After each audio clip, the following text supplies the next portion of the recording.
자, 이제 오늘부터 아주 중요한 권리부터 이제 소유권부터 보게 되겠습니다. 그래서, 자, 이번에 124페이지입니다. 그래서 우리가, 124페이지에 소유권의 파트인데요. 일단 소유권에 대해서는 일단은, 우리 법의 조문 몇 개 보면요. 211조에 그 소유권의 내용이 있는데 그런 말을 해요. 그러니까 소유자란 것은 법률의 범위 내에서 그 소유물을 사용, 수익, 처분할 수 있다. 그래서 이 소유권은요, 말 그대로 그 사용과 수익과 처분권을 다 가지고 있어요. 가지고 있고, 다만 이제, 법률의 범위 내에서라는 말로 이렇게 돼 있어요. 그죠? 그 다음에 토지에 대한 것. 이 토지에 대한 소유권은, 정당한 이익 있는 범위 내에서, 토지의 상하에 미친다고 되어 있습니다. 그래서, 이게 나오는 것은 아닌데, 이런 조문이 있다 보시고요. 우리 시험용이니까, 물론 이것도 할 말은 많지만, 우리가 그러면 사용 수익 처분권이 있으니까, 당연히 포기할 수도 있습니다. 그죠? 우리가 거기에, 그 밑에 보시면 그 토지 소유자는 이렇게 독점적이고 배타적인 사용 수익권을 포기할 수 있어요. 한마디로, 땅 주인이, 근데 이건 이제 어떤 경우냐면요. 이제 법무사를 하시다 보면 이제 이런 경우 꼭 부딪힙니다. 왜냐하면 내가 집을 샀어요. 샀더니 여기에 이렇게 옆에 있는 집이 이렇게 있어요. 하나 이런 집이 있어요. 이렇게 도로예요. 이렇게 집을 샀더니 갑자기 요 앞에 여기 있는 땅 이게 사실은 여기까지가 집입니다. 자기는 여기가 도로인 줄 알았는데 요 부분에 대해서 갑자기 누가 나타나가지고, 이 땅을 내놔라. 이 땅은 내 거니까 당신은 이 땅을 지나다니니까 통행료를 달라고, 막을 수는 없어요. 막을 수는 없어. 그러니까, 없으니까 그 통행료를 달라고 말을 합니다. 이렇게. 주로 이제 뭐냐면 이게 일종의 골목길 소송입니다. 요즘에 여러분 그 네이버나 다음 같은 데 치면요, 요거 치면요, 많이 나와요. 법무사들이 많이 하게 됩니다. 그래서 이렇게 골목길에, 왜냐면 거꾸로 말하면 땅주인 입장이었을 때, 보세요. 땅주인 입장이었을 때는 이런 부모님이 이 땅을 줬어. 근데 이제 보통 부모들은 이거, 옛날, 이게 한, 오래됐으니까, 한 50년 됐으니까, 그냥 그러려 하는데, 이 땅을 새로 산 사람들이라든지, 그 자식들은요, 왜 남의 땅을 쓰고 있느냐. 그러면 세상에 공짜가 어딨냐. 남의 땅을 썼으면 너희가 지나다녔으면 돈 줘야 되지 않냐. 근데 또 이쪽은 무슨 소리냐. 몇십 년 동안 쓴 땅을 갑자기 달라고 그러냐. 그죠? 이게 서로 이렇게 싸움이 생겨요. 그러면 이제 일단 그 중에 하나가 뭐냐면 요거예요. 너희가 벌써 몇십 년 동안 쓰지 않았던 것은 토로로 쓰기로 한 것이고, 지금은 내 기억은 안 나지만, 그죠? 기억은 안 나지만, 당신 부모 때서 이거 파는 거 아니야? 혹시 이거 당신 부모 때가 이거 소유권을 포기한 거 아니야? 그죠? 아니, 남의 통행료를 썼다는 것은 뭐예요? 그 당신이 소유권을 포기한 거 아니야? 이렇게 나오는 거예요. 그 법리예요. 보세요. 땅 주인은 그 토지에 대해서 독점적 배타적인 사용 수익권을 포기할 수 있어요. 그러니까 이 땅이라는 것이 이게 다른 사람의 통행로 동납치고 그 통행로로 무상으로 제공했다는 것은 뭐예요? 이 통행로로 무상으로 썼다는 것은 옛날부터, 그죠? 그런 사용 수익권을 포기했다고 보는 거다 이거예요. 그런데 이제 우리 판례는요, 이거에 대해서는 그 승패가 갈리는데, 만약에 이것이 그 행정청 거다 그러면요, 이 행정청 거다 그러면 행정청에서는 이게 집니다. 그죠? 보세요, 거기. 우리가 그 행정청에 따라서 도시계획을 하면서 과거에 도로를 확장하고 포장하면서 도로로 있었다는 것이죠. 그죠? 따라서 이용했더라도 어떤 토지 소유자에게 어떤 손실이 있는 것이 아니기 때문에 부당이다 판정할 수 없다. 그래서 우리가 보통 이제 지료 달라는 소송에서 보통 이렇게 승소하려면요, 이렇게 포기이론, 일명 소유권 포기이론을 들어서 막을 수 있어요. 그다음에 이제 우리가 간단히 볼까요? 그 예전 문제인데 우리가 이제 무슨 얘기냐면요. 우리 조문에는요. 내가 아무리 소유권자라도 그죠? 법률에 정한 범위 내에서만 할 수 있는 거예요. 그러니까 아무리 내 거라고 아무리 내 땅이라고 내 땅에다가 뭐죠? 내 땅에다가 막 불을 질러도 되냐? 그건 아니겠죠. 자 보세요. 우리가 거기에 그 1번 그 땅 주인이 토지 소유자가 어떤 건축 행위를 하는데 우리가 인접한 민간 지상파 방송 사업자의 방송에 전파 송신에 영향을 미칩니다. 그래서 그 민간 지상 방송업자가 그러면 내 비용을 부담할 테니까 그 인접 토지에 가장 손해가 적은 장소와 방법을 선택해서 그죠? 그 인접 토지에 건축된 건축물에다가 방송에 필요한 시설을 설치할 수 있다. 그러니까 아무리 이게 내 땅이지만 요 옆에다가 예컨대 요 옆에 예컨대 우리가 무슨 케이블 회사예요. 그러면 케이블 회사에서 방송 수신을 하는데 이 건물이 이렇게 있어요. 그죠? 그러면 만약에 요 옆에다가 그 수신기를 갖다 놨어. 근데 이 사람이 여기다가 그죠? 여기다가 잔뜩 물건을 쌓았다 이거야 이렇게. 그러면 내 땅인데 네가 무슨 관계 있냐? 그게 아니고 이런 경우에는 이렇게 설치했을 때는 이런 것들을 인용해야 된다. 그럼 뭐예요? 일종의 방해행위를 하면 안 되죠, 그죠? 아무리 내 땅이라도, 그죠? 그다음에 두 번째, 자 우리가 건물의 철거라는 것은 그 소유권의 종목적 처분입니다. 따라서 원래는 소유권, 특히 그 건물의 소유권자가 스스로 철거할 수 있어요. 그러면 건물을 전 소유자로부터 매수한 사람, 내가 매수해서 점유하고 있는 사람입니다. 그죠? 잘 보세요, 별치고. 자, 우리가 A라는 사람이, 자 보세요. 자, A라는 사람이 땅 주인입니다. 토지 소유자예요. A가 건물이 있습니다. 그런데 이 건물은 지상권도 없고 한마디로 남의 땅 위에다 건물 진 거예요. 건물 소유자가 갑이에요. 자, 그러면 자 A라는 사람이 자 보세요. 피고를 해가지고 야 너 건물 철거해. 건물 철거하고 땅 내놔. 그죠? 너 때문에 내 땅 못 쓰고 있어. 건물을 철거해. 그러면 우리가 이 건물을 철거한다는 것은 뭐예요? 철거한다는 것은 이 건물에 대한 처분권이 있는 누구만 할 수 있어요? 소유자만 할 수 있는 거예요. 자, 근데 이제 이 사람이 야 땅 철거해 그랬더니 자 갑이 을한테 팔았어요. 자, 갑이 을한테 팔았어요. 그러면 우리 샀어요. 근데 매수인. 자, 우리가 우리나라 등기법에서는요, 이렇게 매매를 했더라도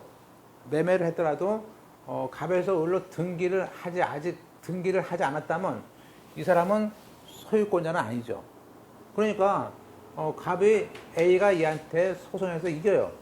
자, 이겨서 가려고 했더니 을이 샀다는 거야. 그러면 어떻게 해요? 이때는 만약에 소장이 나왔다. 그러면요, 이때는 피고가 누굽니까? 피고를 예로 해야 돼. 왜냐하면 우리가 매매를 해서 이게 소유권자라는 개념은 매매를 해서 그 물건의 사용 수익에 대한 모든 권리가 향후 을한테 갈 거 아니에요. 그러면 결국에 이 물건에 대한 처분권도 이 등기는 안 됐지만 법률상의 처분권은 없지만 사실상의 처분권이 누구한테 매수인한테 있다는 거예요. 그래서 이 사람도 이 건물에 대한 철거의 권한이 있으니까 땅 주인은 그 매수인한테 할 수 있다. 자, 그래서 그 법률인데 보세요. 따라서 중간에 그 건물 전소유자로부터 매수해서 점유하고 있는 등 그 권리 범위 내에서 그 점유적인 건물에 대해서 법률상 사실상 처분할 수 있는 지위에 있어요. 그러면 그 사람도 철거 처분권이 인정됩니다. 틀린 문장이죠. 기출문장이니까 인정되는 거예요. 세 번째, 자 해변에 있는 땅입니다. 근데 이게 아주 오래전에 1972년부터 바닷물이 있었어. 그렇게 방치하다가 갑자기 그 땅이 88년에 그 하구 뚝 건설을 하면서 방파제로서 송토했어요. 그죠? 그죠? 예. 근데 사실은 그 땅이 1972년부터 물이 넘쳐가지고 포락됐어요. 그것이 장기적으로 돼서, 그래서 1992년부터, 그죠? 거의 몇십 년 동안 포락이 됐다는 거예요. 그러면 그 당시에 봤을 때 토지에 대한 소유권은 소멸된 걸로 보여야 된다, 그죠? 그죠? 지금 이거죠. 그러니까, 우리가, 일단 1900, 땅이, 보통 이제 토지는요, 보세요. 그림 그리면, 보통 이제 이게 바다죠. 보통 이제 공유수면이라고 하는데, 이게 바다예요. 그다음에. 이게 물이에요. 그죠? 물. 그러면 그 토지라는 개념은, 그죠? 이 공유수면 아래쪽에도 토지가 있긴 있겠죠. 이렇게 있지만, 이거는 우리가 얘기하는 토지가 아니에요. 아니고, 여기서부터 토지입니다. 그런데 이게 홍수가 지면 이쪽 부분도 이렇게 잘려나가요. 그죠? 그러면 또 땅이 뭐죠? 여기서부터 토지야. 그죠? 이건 공유수면 그죠? 그러면 이 땅이, 그죠? 1972년부터 쭉 이미, 물론 이 사람은 갑땅이에요. 갑소유자야. 근데 홍수가 나는 바람에 이제 소유권을 잃은 거야.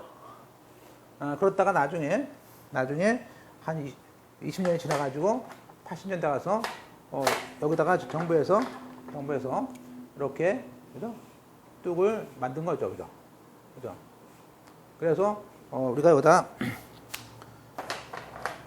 공사가 됐어요. 공사가 되면서 메꿨어. 그러니까 이 사람은 뭐냐면 내 소유권이 살아났다 이거지. 내 소유권이 살아났다고 되는 거지. 그래서 이 사람이 소유권을 주장하는 것이지. 그죠? 소유권 내놓고 철거해. 이렇게 할 수 있느냐. 이거는 안 된다는 거죠. 이미 이것은 소유권은 소멸됐다는 것이죠.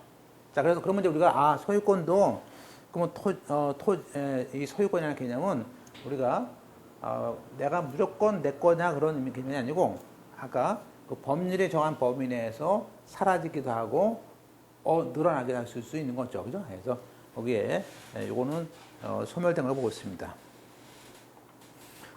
네 번째, 땅 위에 송전선 철탑이 있습니다. 그러면 그것이 있는 것을 알면서 샀어요.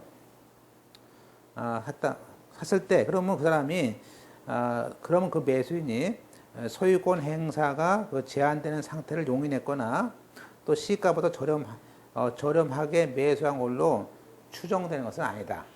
그러니까, 예전에 연희동 같은 데 보면 이게 막 전기가 막 그죠? 동네가 거기에 막 전기가 전선이 막 이렇게 지나갔어요. 그죠? 그럼 내가 여기서 집을 샀는데 이렇게 막 언덕집이야. 근데 여기 있는 집은요. 내 집을 샀어. 그죠? 그래서 빌라 샀는데 A가 B한테 팔았어요. 근데 그 당시에는 이 전선에 대해서 누가 정부에서 하니까 그러려니 하고 정말 참았어. 근데 샀어요. 산 사람이 나타나가지고 야 이거 왜 지나가느냐 이거 철거해달라. 내 소유권 침해니까 이거 없애줘 그랬더니 이쪽에서 너 그걸 상해서 싸게 산 거 아니야? 그건 아니지. 싸게 산 관계가 아니고 이건 없애야 돼. 이건 소유권을 침해한 건 없애야 되는 것이죠. 그래서 거기에 우리가 그걸 알면서 샀지만 그죠? 그렇다고 해가지고 그것이 그것 때문에 싸게 샀다든지 그런 문제는 아니다 이거죠. 요새는 아예 이런 걸 그렇게 사죠. 사가지고 일부러 잘못된 집 갖다 사가지고 소송이 아주 잘못되든 옮기고 그랬죠. 요즘은 다 옮기죠. 이렇게 옮겨요. 그다음에 상린관계입니다. 상린이란 말은 여기 잘 나오는 것은 아닙니다. 한 B급 그냥 가볍게 보세요. 공부할 때 좀. 우리가 상리랑은 서로 상자죠. 서로 인접해 있다는 뜻이겠죠. 그래서 적어도 우리가 인접해 있거나 또 이웃집이야. 그러면 같은 동네야. 그럴 때는 그 소유권에 대해서 그렇죠. 서로 간에 상호 간에 어떤 이용 관계가 있었을 때는 좀 참아야 되는 것도 있을 수 있겠죠. 그런 얘기예요. 예컨대 경계 같은 거 있지 않습니까? 경계 거기에 자 1번 특별한 사정이 없으면 서로 같은 그 지역에 있는 토지 소유권의 범위는 현실적 경계와 관계없이 지적 공부의 경계에서 확정됩니다. 우리나라가 1919년도 1909년이죠. 그러니까 지금 한 100년 됐다고 해요. 100년 전에 일본에서 일제시대 때 그 당시에 우리나라 침략을 한 거래요. 그리고 유럽 같은 나라는요. 유럽 같은 나라는 보통 200년, 300년 전에 한 거래요. 그나마 우리는 그래도 최근에 침략한 거야. 그러면 보세요. 지금 우리가 지금 현재 살고 있는 집들을 보면요. 그런 경우가 많습니다. 나중에 이걸 갖다가 측량을 해요. 실제 이 사람이 애가 팔았어요. 한 50년 살다 팔았어. 그러면 이제 여기서 K가 들어왔어. 자, 집을 다 팔고 지려고 이제 측량하다 보면요. 측량하다 보면 약간 이렇게 먹는 경우도 있고 들어온 경우도 있어요. 똑같지가 않아. 그죠? 왜? 100년이 넘었으니까. 그죠? 그러면 이것 때문에 소송을 일일이 하자고 오는 분도 있어요. 와가지고. 이거 뭐 넘어간 거냐? 이건, 왜냐하면, 이때는요, 앞서 그 뒤에 틱쇼 문제도 있지만, 실제의 상황으로 보게 됩니다. 그래서, 거기 보시면 그 얘기예요. 공부의 결정으로 확정된다, 볼 수 있습니다. 그래서, 우리가 경계가 잘못됐더라도, 그 실제 경계를 봐가서 참고를 하라, 뭐 그런 얘기가 있을 수 있죠.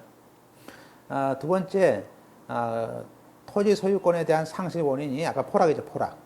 자, 포락이란 말은 이제 우리가 그 땅이 물이 넘치는 상이죠. 그러면 이것이 뭐 바닷물이 넘치든 하천이 넘치든 이렇게 그래서 무너져서 결국에는 더 이상 원상 복구할 수 없었을 때는 소유권이 없어지는 것이죠. 세 번째, 우리가 특히 그 어느 토지 소유자가 새롭게 지하수, 그죠? 지하수 개발을 해서 거기다가 취수공을, 그죠? 거기다가 물을 퍼내요. 그러면서 그 지하수를 갖다가 빼냅니다. 그죠? 그러면 그 인근에 있는, 그죠? 지하수를 쓰고 있던 소유자의 음료라든지 그런 거에 장애가 있을 거 아니에요. 그러잖아요. 그런데 제주도에 있는 물이 좋다 해가지고 제주도에 있는 모든 물을 다 지하수 파가지고 뺏어갈 수는 없잖아요. 그럴 때는 거기에 우리가 생활용수 방해를 정당한 사유가 없다면은 인근의 땅 주인이 생활용수 방해를 제거해라, 예방하라 가지고 자꾸 구멍 판 거 빼가 이렇게 하셔야 되는 거죠. 그 다음에 이제 우리가 그 조문에 있듯이 우리가 경계에 있는 현재 경계표, 담, 국어 등은 일단은 서로 옆 사람하고 같이 있다. 그러니까 옆 사람과 같이 벽 하나 두고 있어요. 그러면 그 경계표나 담이나 국어 등은 그 상린자의 공유로 추정합니다. 그죠? 우리가 이제 조문 보시면 따라서 인접해서 땅을 소유하고 있는 사람은 공동비용으로서 그 통상의 경계표와 담을 설치할 수 있습니다. 그때 그 담을, 그러니까 옆집 사람과 같이 하나의 담을 가지고 있는 것이죠. 따라서 그 비용은 쌍방이 절반 부담하는데, 물론 절반씩 부담하는데, 만약에 이쪽 집 땅이 더 커, 그죠? 이렇게 돼 있어. 네, 그러면 그때 비율만큼 부담하겠죠. 물론 관습에 의할 수도 있고요. 자, 우리가 상린자 관계는 민법상 소유권뿐만 아니라 지상권자끼리 인접한 소유자 간에도 지상권자와 인접지의 소유자 간에도 적용됩니다. 자, 두 번째, 그러면 그 동일인 소유의 토지의 일부가 양도가 되는 바람에 공로에 통하지 못합니다. 그죠? 그러면 우리가 여기서 땅이 보통 이제 이런 집들이 많아요. 그죠? 그래서 그러면 이때, 보통은 이제 땅이 이렇게 돼 있는데, 땅이 이렇게 돼 있어요. 원래 이렇게 돼 있는데, 이게 통로죠, 통로. 이 나가야 돼. 그러면 만약에, 이 사람이 사가지고 이거 막았어요? 막으면 어떻게 됩니까? 여기 있는 사람 못 나가잖아, 이렇게. 그러면 어떤 걸 일부러 파는 바람에, 여기, 보세요. 일부를 파는 바람에 그 공로, 여러 사람이 쓰는 공로에 통하지 못하는 땅이 생겼을 때는 그 포위된 토지를 위한 그죠? 주의 토지 통행권을 줘야죠. 그게 이제 그게 통행권인데, 그때는 일부 양도전, 양도인 소유에 있는 종전 토지뿐만 아니라, 즉 양도인 소유에 있는 종전 토지에만 미치는 거죠. 그렇겠죠, 당연히, 그죠? 예, 여기서 양도했을 때. 세 번째, 토지 소유자, 땅 주인이 그 타인의 갑의 통지, 갑이라는 땅을 갖다가 통과하지 않으면 수돗물을 뺄 수가 없어요. 그래서 갑의 토지를 통과해서 이를 시설한 다음에 시설을 했습니다. 그런데 나중에 갑이 그 사전 변경이 있어가지고 갑이 그 시설의 변경을 청구합니다. 그럴 때 그 시설의 그 변경 비용은 역시 땅 주인이 해야 됩니다.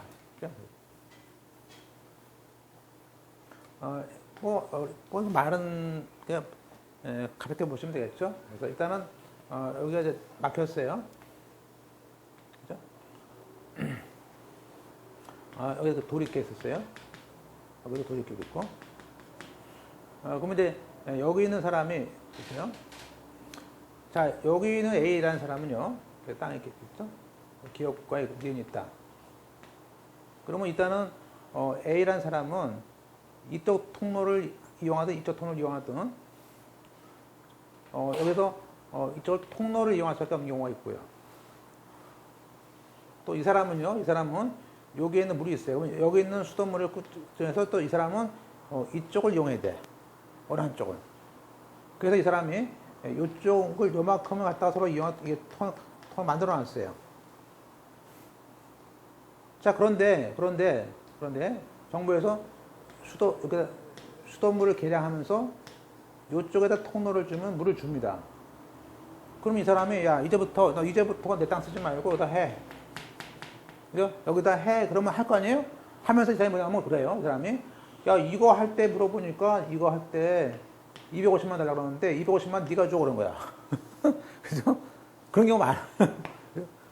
아니 나는 지금부터는 돈은 여지껏 20년 동안 돈 한 푼도 안 들었는데 이제 네 땅 안 쓰니까 너도 혜택 받으니까 이 돈 달라는 거지.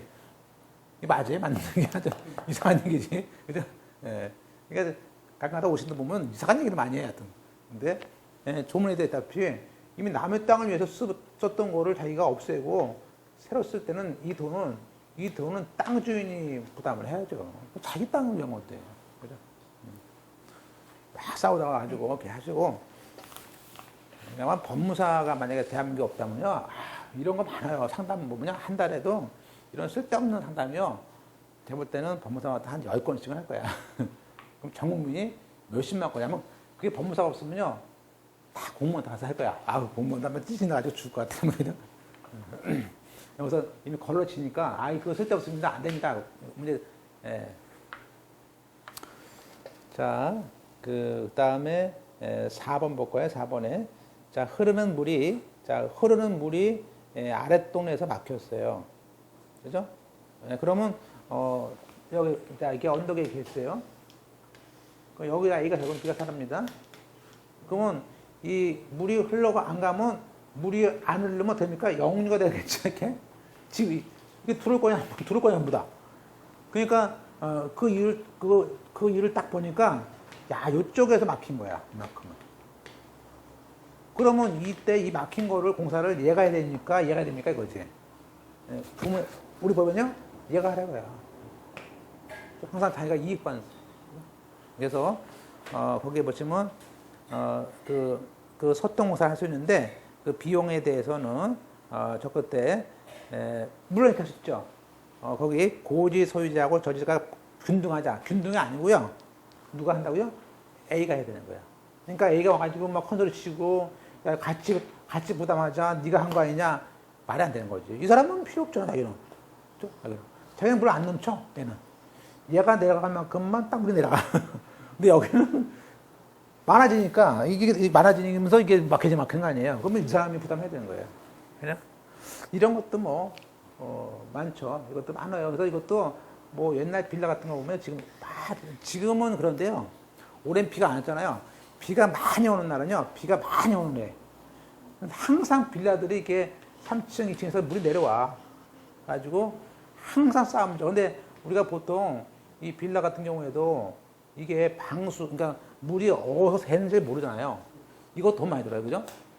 근데 이게 또 비가 많이 오는 해는 이 사람들이 막 250만 원, 한 번씩만 불어.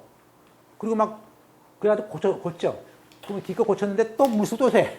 그럼 다시 해야 돼. 그러면 이 비용은 누가 돼야 되냐 서로 싸우고 막 그렇게 소송하고 그러죠. 예. 예. 근데 이건 이제, 이런 경우는 그 대신에 이제 그 공동주택에 대한 그 법률이 따로 있기 때문에 나름대로 거기 법률이 또 있는데, 실제는 뭐 싸우고 그러는데, 그래서 이런 해에는 이제 제가 재작년인가 한번 봤을 때는요, 아유, 뭐 소장 낸다 그러는데, 소장 내지 마시고 그냥 내용 증명 보내고 합의하시라고 그러거든요. 그죠? 그래서 그런 해는 아마 내용 증명 많이 씁니다. 한 10장 이상 써요. 가지고. 다 4번이 고지의 높은 데인지 아시죠? 예. 그 다음에 이제 222조에 아까 그 얘기예요. 흐르는 물이 저지에서 막혔을 때, 폐석했을 때 그 고지 소유자가 자비를 들여서 소통하라. 그런 얘기예요. 그 다음에 이제 223조에 자, 여기는 조문은요. 그냥 한 번씩 읽고 앞으로는 볼 일이 별로 없어요. 그냥 보시는 거예요. 저수, 배수, 인수 같은 거 물을 빼내거나 그죠? 저장해놓거나 빼내거나 끌어들이는 그런 것들을 할 때 공사청구문제죠. 그럼 우리가 땅 주인이 저수나 배수나 인수하기 위해서 공작물을 설치합니다. 그럴 때 그 공작물을 누가 파손하거나 막혀있는 타인의 토지에 손해를 가하거나 가할 염려했을 때 그때 타인은 그죠? 타인은 그 공작물의 보수, 소통, 예방 그죠? 그렇겠죠. 땅 주인이 자기가 그 물을 끌어들이기 위해서 여기다 기계 갖다 놨어. 그죠? 이 A라는 사람이. 그러면 이 기계를 설치한 사람이 고쳐야죠. 그래서 거기. 그 다음에 이제 이런 각종 비용에 대해서는 비용은 관습법이 우선합니다. 근데 이거 재밌는 게요. 이것도 관습이 우선해. 그래서 그 지역의 관습이 옛날부터 해왔어. 그건 또 그대로 해야죠. 뭐 법대로 하겠다 이렇게 하면 다 안 되는 거예요. 왜? 그건 관습이 있으니까. 그 다음에 두 번째 219페이지에 있는 자 요것만 펼치고 보세요. 우리 시험에서는 앞에 건 나올 것 같지 않고요. 주위의 토지 통행권이라는 것이 있습니다. 자, 아까 어느 토지에 공로 여러분이 쓰는 그 길이 있어요. 그 공로 사이에 그 토지가 통로가 없어. 그러니까 내 땅에 통로가 없어. 그러면 그 땅 주인은 주위 토지의 통행이라든지 통로하지 않으면은 공로에 출입할 수 없어. 또 출입하더라도 과다한 비용이 들어. 그럴 때는 그 주위의 토지를 통행할 수가 있다 이거예요. 그죠? 그런데 필요한 경우에는 통로를 개설할 수가 있어요. 그죠? 물론 그때는 가장 소요가 작은 장소와 방법을 택하고 그때 통행권자는 그 주위 땅 소유자의 손해를 보상하면 되죠. 그죠? 자, 우리가 이렇게 주위 토지 통행권은요, 항상 우리가 보세요. 자, 소유자라는 개념은요, 소유자라는 개념은, 우리가, 실제적인 개념입니다. 따라서, 만약에, 여기 있는 땅을 A라는 명의신탁 했어요. 명의신탁. 자, A라는 사람이 했어요. 근데 실제는 서울에 있는 갑이라는 사람이 가지고 있는 거야. 그러면, 이 명의 신탁자가 있고 명의 수탁자가 있어요. 그죠? 지금 그거예요. 그랬을 때 거기에 우리가 명의 신탁자에게는 부정한다. 자, 보실까요? 주위토지 통행권은 그 인접한 토지에 대한 상호 이용에 대한 조절로서 토지 소유자 또는 지상권자라든지 전세권자도 땅을 사용해야 되니까 사용권을 가진 자에게 주는 겁니다. 따라서 우리가 명의 신탁자에게는 그 주의 토지 토양권이 없습니다. 왜냐하면 대외적으로는요, 물론 이 둘 사이에는 땅 주인이 갑이죠. 그렇지만 우리가 등기가 A로 되어 있기 때문에 대외적으로는 소유권을 주장할 수 없기 때문에 명의 신탁자에게는 토양권이 인정할 수 없다라는 기출 문제가 여러 번 나왔어요. 여러분, 그죠? 자, 범위. 주의 토지 토양권의 범위는 현재 토지의 용법은 물론이고, 그럼 내가 이 땅을 살 때, 자, 지금 아까 이 땅을 통과해야 돼.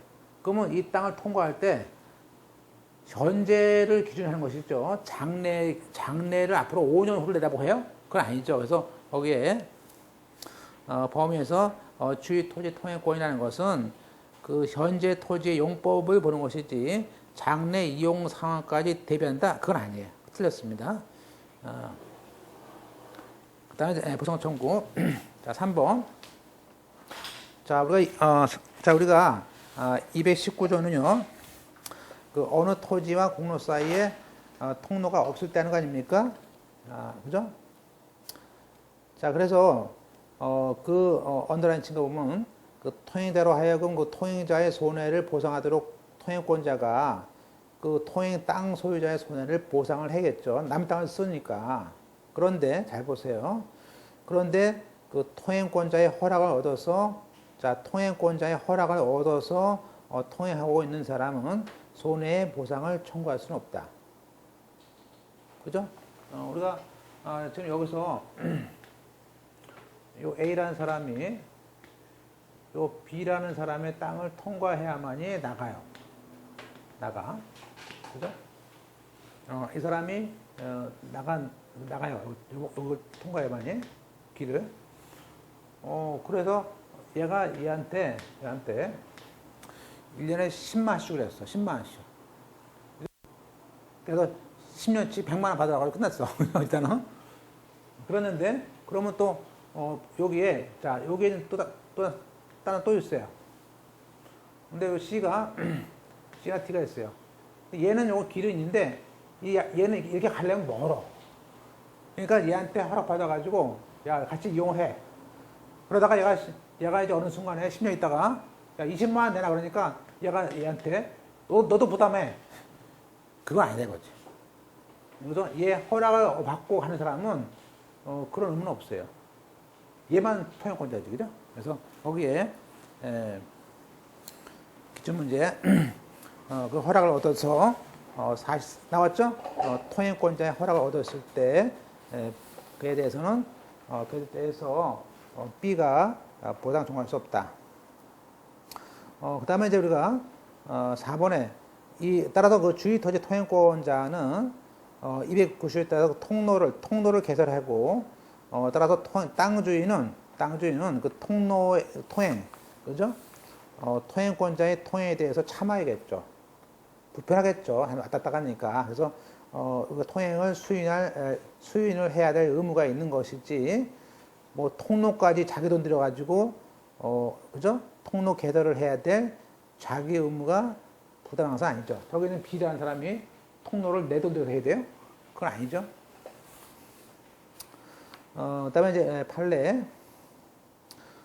우리가 이제 판례는요, 우리가 그 주의 토지 통행권이라는 것은 사실 통행권은 우리가 그 판례에서 인정되는 개념입니다. 통행권은. 그런데 그거와 달리 통행을 위한 지역권도 있어요. 그런데 통행권은 지역권과 달리 통행로가 그 특정한 장소로 고정되어 있는 거 아닙니다. 따라서 주위의 토지의 현황이나 그 사용 방법이 달라졌을 때는 그 주위 토지 통행권자 A는 땅 주인을 위해서 보다 적은 다른 장소로 옮겨서 통행을 할 수밖에 없다. 그런데 그것이 일단 확정 판결이라든지 화해 조서에 의해서 그죠?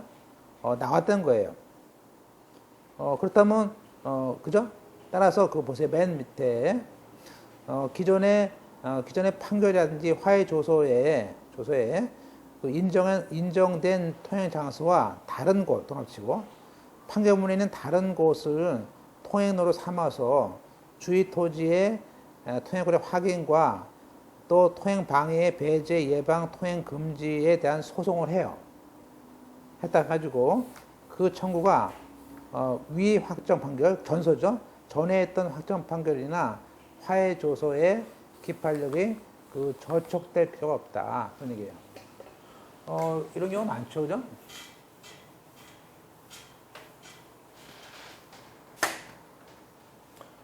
지금 이제 여기 있는 A라는 사람이, 그죠? 지금 여기 있는, 이렇게 기억이라는 곳은, 이걸 이용했습니다. 갑에, 예전에, 자, A가 갑한테, 이게 2004년에 판결 나왔어요. 판결이라든지 조서를 받았어요. 그래서, 그때 A가 승소했어요. A가 갑에게 통행료를 주고, 그 다음에 기억이라는 부분을 쓰라 그랬어요. 그런데, 자, 이제 그렇게 됐었는데, 이게 이제 세월이 2014년도, 15년 와가지고는, 이쪽 지역에 갑자기 개발돼가지고 이쪽에다 점포를 이렇게 낼 수 있게 됐어요. 그러면 이제 갑이, 야, 너 이제 이쪽은 나도 이쪽에다가 점포 내가지고 내가 상점 낼 테니까, 그죠? 너 이리 옮겨라, 이렇게 옮겨라, 장소를. 그랬더니 얘가 그러는 거예요. 욕심이 생길 거 아니야. 그죠? 그러려면 나한테 돈을 주든지, 그죠? 왜냐면 나는 이 판결 받은 거 아니야? 그럼 판결에는 기판력이 있는 거 아니야? 기판력이? 그러니까 이 판결을 옛날에 판결에서 이쪽을 쓰라고 했으니까 못 쓰겠다. 네가 고치려면 네가 이 비용을 네가 내든지 돈 더 내다. 우리가 돈 달라 그래. 그래서 갑이 다시 A한테 소송을 한 거예요. 그래서 판례는 뭐냐? 판례는 야, 우리가 지역권이라는 것은 물권이니까 정해놓은 곳이 있는 것이지만 이 통행권이라는 것은 이 사람의 편리를 위해서 해준 거 아니야? 그럼 나중에 상황이 바뀌었으면 그 통로를 다른 쪽에다가 해야 되는 것은 맞다 거지.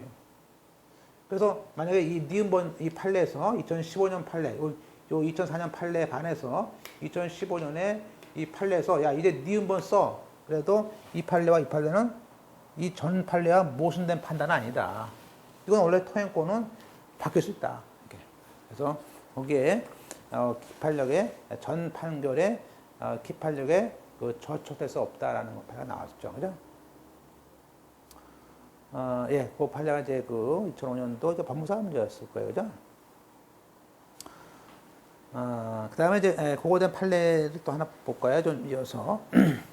자, 가본에, 자, 주의 토지 통행권은 그 어느 토지가 그 타인 소유 토지에 둘러싸여서 공로로 통행할 수 없을 뿐만 아니라 이미 기존 통로가 있더라도 그 이용이 부적합해서 실제로 통로에 충분한 기능을 못하는 경우에도 인정해줘라. 이거고요. 그 다음에 그러면 나번에 그 행정재산인 땅에 대해서 얘기하고 있습니다. 우리가 그 지방자치법상 자 국가의 공공재산은 그 지방단체장의 허가 없이는 그죠? 우리가 그것을 사용과 수익을 할 수 없습니다. 그 중에서 그 행정재산 행정재산에 대해서는 개인 거기다가 뭐 사건을 설정할 수 없습니다. 자, 그렇다면 민법상 그 상린관계 규정은 그 인접하는 토지 상호 간의 이해관계를 조절하기 위한 것이고 또 인접지의 소유자에게 소극적으로 뭔가 참아라 라는 수인 의무를 부담시키는 것에 불과합니다. 근데 그 중에 하나가 주의 토지 통행권인데 그러면 이 주의 토지 통행권을 준다는 것이 과연 사건의 설정에 해당하느냐 볼 수 없다는 거예요.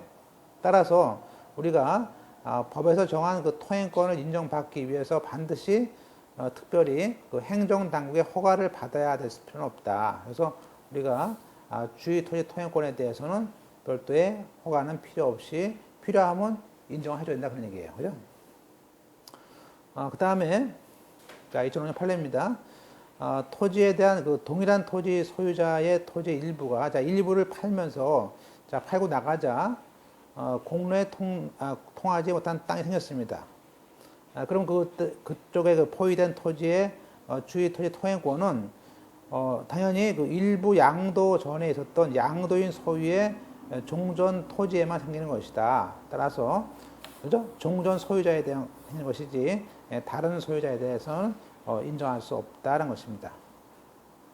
자, 그러면 자 이번에 일단의 토지를 형성하고 있는 동일인 예컨대 갑이라는 사람이 그 수필지 토지 중에서 일부를 팔았어요. 자, 팔았는데 그래서 그 팔면서 그 양도인 소유의 종전 토지에 대해서 그죠? 매수인이 무상으로 통행권이 있다는 걸 줬단 말이에요. 그죠?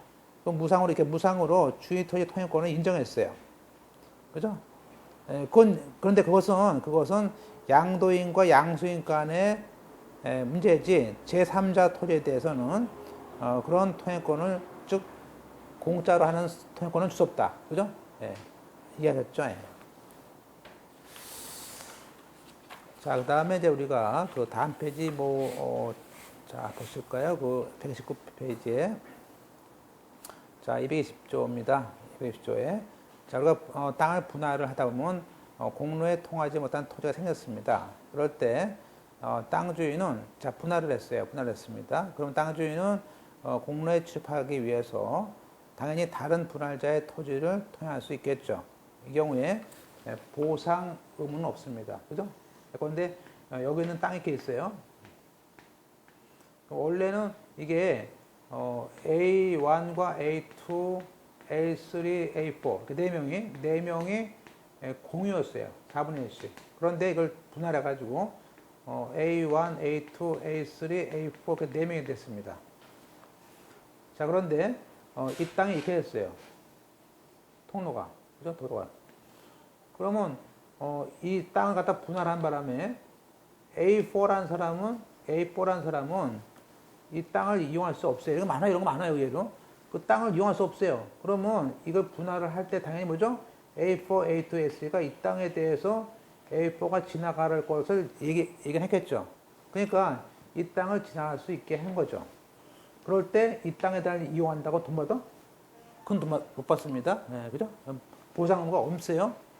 없습니다. 그래서 거기에 별치시고 보상 의무가 없다 정도를 보시면 될 것 같습니다.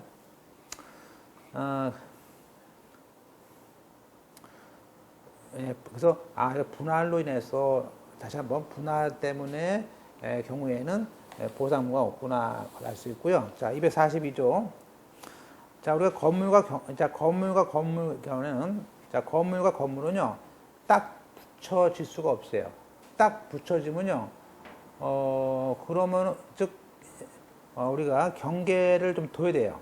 그래서 우리 법에서는요 적어도 반 미터, 50m까지는 두라 그래.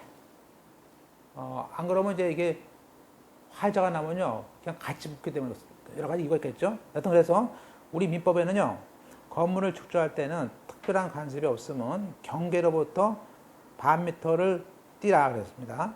그죠? 그러면 자 A라는 사람도 경계죠. 반 미터 띄고 B도 반 미터 띄어. 그러면 이 A 건물과 B 건물은요 50, 50이니까 1m의 간격이 있는 거죠. 간격이죠. 있죠? 네. 자, 그런데 자 이번에 그 인접 땅 소유자는 만약에 인접해 있는 땅이 50m에 위반했어. 그러면 당연히 그 50m 위반한 부분에 대해서는 그 건물을 철거로 통할 수 있죠. 잘라내, 철거야. 그렇지만 그렇더라도 건축에 착수한 후 1년이 지나거나 건물이 이미 완성됐는데 완성됐는데 어떻게 이것도 철거를 합니까? 그때는 그냥 손해배상만 청구합니다. 그래서 지금요 간신히 사람이 시작할 수 있는 한 40m짜리 조그만 집도 있긴 있어요. 그죠? 있긴 있죠. 그죠? 그냥 고양이 하나가 들어갈 수 있는 집도 있어요. 근데 그거는 질 때 옆 사람들이 아무 말도 안 한 거야. 아무 말도 안 하고 진 거야. 그죠? 그렇다고 그 집을 이거 다 허물어요? 그건 안 되는 거죠. 그래서, 그거 이해하셨죠? 자, 우리가 일본에 판례가 경계로부터 반 미터라는 것은 이제 그 돌출된 부분까지도 말하는 것이죠. 예, 그죠? 그래서 그런데 도로가 이렇게 됐다. 그러면 그죠? 요것만 반 미터가 아니고 여기도 반 미터지. 그러니까 건물이 이렇게 돼야 되나? 이렇게. 그죠? 예, 그 다음에 두 번째. 자, 건물의 완성이라는 것은 사회 통념상 독립된 건물로 인정될 수가 있어야 됩니다. 따라서 그 건축 관계 법령에 따라서 적어도 뭐죠? 한마디로 완성될 수 있다. 자, 완성이란 말은 뭐예요? 여기서 꼭 건축 허가라든지 착공 신고라든지 사용 신고를 거칠 필요는 없습니다. 자, 보세요. 여기서 건물을 반 띄어라 안 띄어라거든요. 이게 무허가 건물도 되는 거예요. 그죠? 관계없어요, 건물은. 따라서 물론 이제 합의를 할 수도 있고요. 합의할 수도 있습니다. 242조로에 아까 경계선을요 둘이 합의해가지고 자 둘이 옆집과 앞집 합의해가지고 건물을 딱 붙여. 딱 붙일 수도 있어요. 그죠? 얼마 전에 그래가지고 화재 나가지고 막 그냥 같이 타고 있었죠. 예? 그 다음에 이제 건물 중에서 우리가 집합 건물, 자 집합 건물은 이제 우리가 등기법 때도 많이 배우기 때문에 좀 친숙한데 이 집합 건물은 일단은 뭐죠? 그 하나의 건물에 여러 명의 구분 소유자, 여러 명의 구분 건물이 된 것이죠. 그래서 일단 자 집합 건물의 경우에는 그 공용 부분, 자 공용 부분은요 지분대로 쓰는 게 아니고요. 그게 아니죠. 지분대로 쓰는 게 아니고 용도에 따라 쓰는 거예요. 용도에 따라. 그죠? 용도에 따라서. 그 다음에, 집합 건물의 경우에는 관리단이라는 것이 반드시 필요합니다. 관리단은 필요하죠. 단체가. 그렇지만 관리는 필요 없죠. 아파트 같은 경우 작은 데는요, 관리는 없어요. 관리 꼭 필요한 건 아니죠. 세 번째, 우리가 집합 건물의 경우에는 그 전유 부분이 있고 또 여러 명이 같이 쓰는 공용 부분이 있습니다. 근데 그것은 구분 소유가 성립된 때 기준으로 봐야 됩니다. 따라서 우리가 건물이 완성됐을 때 우리 법에서는 구분 건물로 등록된 때를 기준으로 하고 있습니다. 자, 4번에 우리가 공용 부분, 이 공용 부분의 관리비는요, 이 공용 부분에 대해서 연체했습니다. 예컨대 A라는 사람, 105호가 관리비 연체를 했어. 그죠?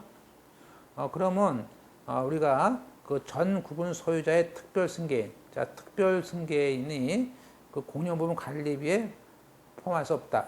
우리가 그걸 산 사람이 그걸 물을 수는 없다는 얘기죠. 그래서 포함할 수 없다는 얘기고요. 특별 승계인.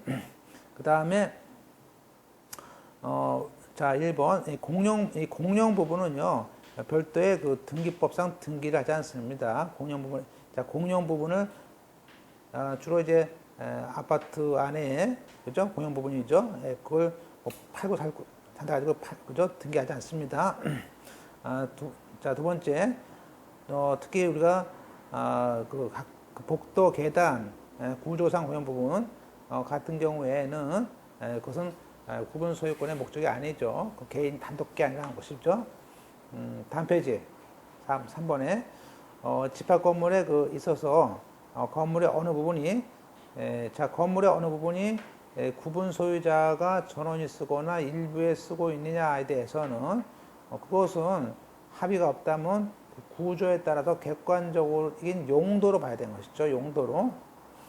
그 다음에 4번에 자, 그러면 구분 소유자는 건물의 보존에 해로운 행위라든지 또 관리나 사용에 관해서 구분 소유자의 공동의 이익에 반하는 행위를 하면 안 됩니다. 그러면 집합 건물의 상가 건물의 소유자가 주로 상가 같은 경우는 건물의 용도 변경 같은 거를 많이 하는데 안 되기 때문에 우리가 용도 변경할 때 반드시 그렇지 않죠. 구분 소유자끼리의 용도 변경에 대해서 동의를 얻어야 되는 것은 아닙니다. 왜냐하면 단독적인 소유가 있기 때문에 그렇습니다. 자, 5번에 대지의 구분 소유자 목적인 건물이 하나의 일동의 건물이 있습니다. 자, 그러면 그 대지 땅에 대해서는 공유자가 있겠죠. 공유겠죠. 그래서 따라서 땅은 어느 한 사람 게 아니고 여러 명 거 아닙니까? 그래서 우리가 그때는 그 건물을 위해서 쓰는 땅이기 때문에 그것을 마음대로 분할할 수가 없어요. 분할할 수가 없습니다. 그죠? 그래서 여기 안에 예컨대 여기 이 상가 안에 50명이 있어요. 50명이. 그러면 여기 있는 상가에 있는 건물은 그죠? 건물 주인이 만약에 50개야, 50개 건물이. 50개지만 땅은 아마도 땅은 50명이 뭐 n분의 1 했던 이렇게 이걸 지분으로 가지고 있겠죠. 그러니까 이 중에 A, Y라는 사람이 야, 이거를 지분으로 하지 말고 이걸 50개로 짜자 이거 똑같이 그건 안 되는 거죠. 그런 분할은 안 되는 거죠. 그죠? 그래서 자 2000년도 11월 판례는요. 이것은 이제 우리가 전압 판례인데 우리가 이제 이런 얘기예요. 이건 이제 아파트가 집합금 때 또 많이 나오는데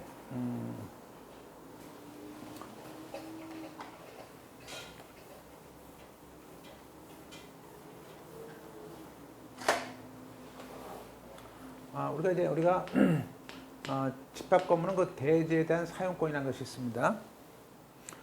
자, 그럼 우리가 여기서 이제 아파트를 줘요. 이렇게. 그죠? 그러면 이렇게 건물이 있겠죠? 그럼 이 중에 예컨대 뭐 305다. 갑이다. 자, 그러면 우리가 이 갑은 당연히 이 전유 부분도 가지고 있겠지만 거기에 뭐죠? 이 대지권, 이 대지에 대한 사용권도 있는 것이죠. 그죠? 자, 근데 이 사람이 만약에 처음에 A라는 회사가 분양회사에서 분양해서 분양을 했어요. 자, 분양을 다 했어요. 분양을 다 했습니다. 근데 그 갑이라는 사람이 일단은 건물에 대해서는 샀어요. 물론 건물하고 대지권까지 다 포함해서 계약서에 다 있어요. 분양 계약서에 건물과 대지권까지 샀어. 그런데 회사 말에 의하면 이 건물은 그죠? 이 건물은 이 대지권 아직 대지에 대한 사용권은 즉 대지권 등기를 나중에 해주겠다 그래요. 그럴 수 있죠. 대지권 등기는 분양한 다음에 앞으로 1년 있다가 2016년 5월 7일 날까지 해주겠다 말을 해요. 그때 다 나온대. 그럼 일단은 이 사람은 이 아파트는 사는 거죠.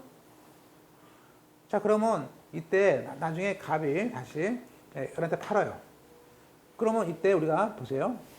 A나 갑이랑 그냥 똑같은 얘기인데, 그러면 이 갑이라는 사람이 아직 뭐죠? 이 토지에 대해서 이 대지권에 예컨대 305는 등기했지만 여기 대지권 등기는 안 돼 있는 거예요. 그러면 대지권 등기가 안 돼 있다고 내가 대지권 등기가 안 됐다고 대지에 대한 권리가 없어요? 그렇잖아요. 적어도 건물을 가지고 있는 사람은 특히 이것이 뭐죠? 매매를 통해서 정당한 권한이죠. 정당한 권한에 의해서 상관이에요. 다만 등기만 안 됐지만 이 매매로 인해서 건물까지 인도받은 사람은 당연히 그 밑에 있는 땅도 사용 수익할 수 있는 권리가 있는 거지. 이 사용 수익의 권리는 정당한 권리로서 뭐죠? 이것은 본권이에요. 본권. 그죠? 그래서 이런 본권은 등기를 하지 않아도 간다는 거예요. 그래서 보세요. 자, 1번에 집합 건물의 그 건축자로부터 자, 전유 부분과 대지 부분을 함께 don합 쳐보세요. 함께 묘사했다는 얘기예요. 그 부분을 다 don합 치시고 그러면 그리고 대금도 다 줬어. 그러면 한마디로 소유권에 대한 요건을 갖췄는데 그 전유 부분에만 소유권 등기를 하고 대지에 대해서는 아직 지분 소유권 등기를 안 받았어요. 그렇지만 그때 매수인은 그 매매 계약의 효로서 건물 대지에 대해서 점유 사용할 권리를 갖습니까? 하는 거죠, 당연히. 그죠? 맞죠? 그 다음에 그럼 매수인에 지해서 전유 부분의 소유를 위해서 가지는 이와 같은 대지에 대한 사용권도 집합권법상 그 대지 사용권에 해당합니다. 맞죠? 자, 그러면, 자, 1번. 집합 건물에 대해서 우리가 전유 부분 등기하고 대지권 등기는 원래 동시에 이루어져야 되지만 지금처럼 특별한 사정이 있어서 전유 부분만 먼저 소유권을 받은 매수인이 그러면 대지에 대한 소유권 등기를 받기 전에 그 대지 사용권, 대지에 대한 사용권을 즉 건물과 토지를 분리해서 처분 안 됩니다. 우리가 아파트는요 토지와 건물을 분리할 수가 없는 거예요. 그건 대지권에 대한 대원칙이에요. 그래서 분리처분할 수 있습니까? 안 돼요, 그죠? 그러면 매수인이 일단 아까 뭐죠? 여기서 값이겠죠? 305. 그 매수인이 그 전유 부분과 장래 취득할 그 대지 부분을 누구한테? 을한테 다른 사람에게 양도해서 그 중에 건물에 대한 소유권 등기를 해준 다음에 사후에 대지 지분을 그 소유권을 취득한 양수인한테 안 되는 거죠. 자 보세요. 갑이라는 사람이 이 사람이 갑이라는 사람이 뭐죠? 일단 건물을 샀어요. 그 분양권을 얘한테 팔어. 그죠? 얘를 샀겠죠? 그러니까 야 물어봤어. 근데 대지권을 언제 준대요? 대지권은 2016년 5월 7일거든? 걱정 마. 그 팔았어. 팔고는 다시 또 병한테 너 땅 팔래? 어떤 땅? 이거 사, 대지권. 그럼 안 되는 거지. 그래? 네. 이때는 누가 이길까요? 이때는 얘가 이기는 거예요. 왜냐면, 건물과 대지권은 같이 따라와요. 그죠? 하여튼 별 사이권 다 있죠? 별 사이권 다 있어. 네. 그래서 한마디로 그 분리처분력이 없다. 그 다음에 이제, 그래서 이제 그거에 대한 문제들이 이제 그 집합건법 아까, 사무관 문제인데 잠깐 볼까요? 자, 이제 우리가, 집합건물에 대해서 아까 동시에 되는데, 그 건물에만 했을 때 넘겨보세요. 한마디로 저 끝에, 그건, 그 분리처분할 수 없다. 자, 그러면 두 번째 문제예요. 그러면 그 건물 부분에 대해서 소유권 등기만 되고 대지에 대해서는 등기가 안 됐어요. 그러면 만약에 내가 채권자야. 그러면 아까 305호에 대해서 건물만에 대해서 가압류를 했어요. 그럼 나중에 대지권 미치죠? 그 건물에 대한 가압류요. 대지권이 들어오면요. 그거 미쳐요. 나중에. 미치는 거죠? 네. 3번에 그 집합 건물의 관리단이라는 것은 구분 소유가 성립되는 건물이 있다면 당연히 구분 소유 전원에 대해서 성립되는 겁니다. 그죠? 그렇죠. 어떤 조직행위가 있어야 되는 것은 아니죠. 그 다음에 4번에 바뀐 문제가 되어버렸죠. 일단 4번에 우리가 아까 전 소유자가 체납한 공유물의 연체료를 새로 들어온 사람이 승계 안 합니다. 승계 안 해요. 자, 다시 말하면요. 이 공용 부분에 관한 그 관리비는 부담할 수 있지만, 거기에 연체료에 대해까지는 포함할 수 없다는 것이에요. 그 다음에, 자, 다섯 번째, 최근에 판례가 있습니다. 그래서, 집합 건물의 자, 펼치고 보세요. 이거 펼치고 보세요. A급 문제인데, 자, 집합 건물에 대해서 구분 소유가 성립하는 시점을 과거에는 저 건축물 대장 오타났네. 건축물 대장에 등록을 한 때가 아니고요. 요거 2013년 1월 7일에 전압 판례가 나왔습니다. 그래서 이것은 그죠? 건축물 대장 등록이 아니고 구분 행위할 때라고 우리가 했어요. 그 다음에 이제 우리가 쉬었다가 아주 그 유명한 전면체 시험 보였습니다.